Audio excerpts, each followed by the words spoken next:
international brands. Because doing that is kind of like making a market that's a very like small market, like small demand market. So it would be tough, I would imagine. I want to be an entrepreneur. I want to do the shit where you make a business, you build it up, and then you sell it. That's what I want to do. You know what I mean? Music is too loud. What do you guys think about that? A clothing store that sells Mexican food in the parking lot? Dude, hell yeah, I'm down. I would do that. Combine it.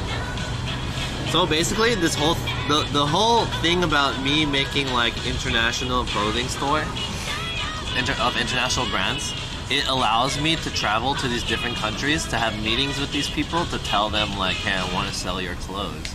Can I be a distributor in my store over here in LA? And they'll be like, yeah, and then I'll be like, all right, tight. So when we make a deal, I would have traveled to Mexico, find the sickest Mexican brand that's not available here in the US, right? And then once we do the deal, then I'll stream. That'll be like my whole thing. That would be tight, right? Wouldn't you guys think that's tight?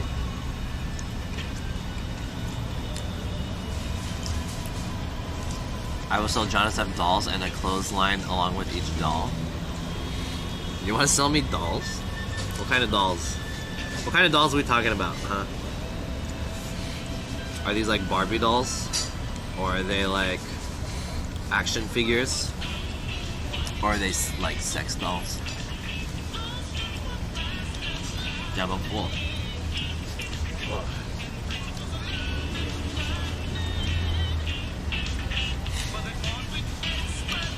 Anyways, what do you guys think? Action figures? Oh, okay. You should sell those to Cook Sucks. Cook Sucks maybe will buy that shit. If they're like Transformers, dude, I want to talk to Andy about this. Like, I wonder what what he wants to do besides streaming, right? Because, you know, he's an entertainer, or he's worked in the entertainment industry, but at the same time, his interest is like Transformers and stuff, right? He likes toys and collecting them. Me, I work in the tech field, but my interest is sneakers.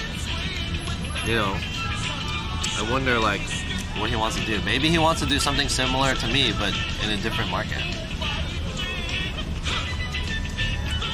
It's too loud for you. You don't want fun. You would return to the entertainment business. I don't think that's what he wants to do. I mean, I think that's what he wants to do, but it's like it's the decision that makes the most sense. But I feel like if he could make a business out of like his interests, then he might do it, right?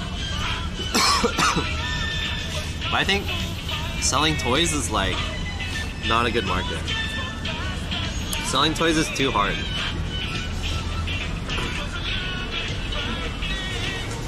Chat, I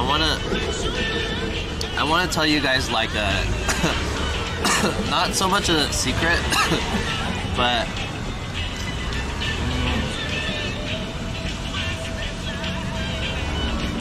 if you guys are running a business or like selling a product that's like you're doing commerce, right?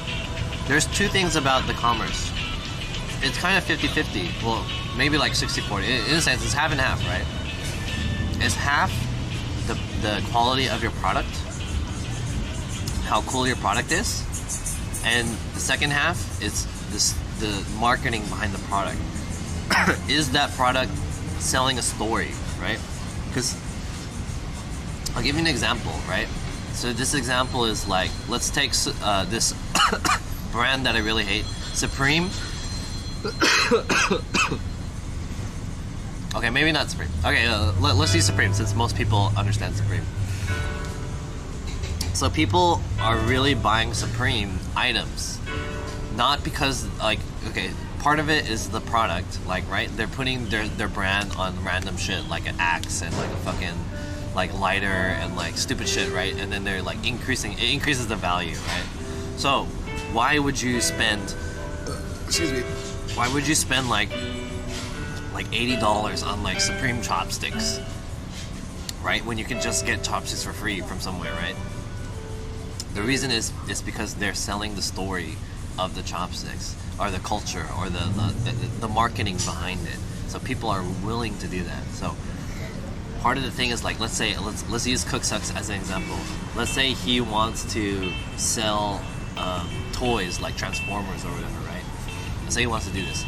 But there has to be a part of it that's like you're purchasing from Cooksucks, and Cooksucks has the story of his brand, which is Cooksucks, that he did all this shit to like make this store, and this is his dream.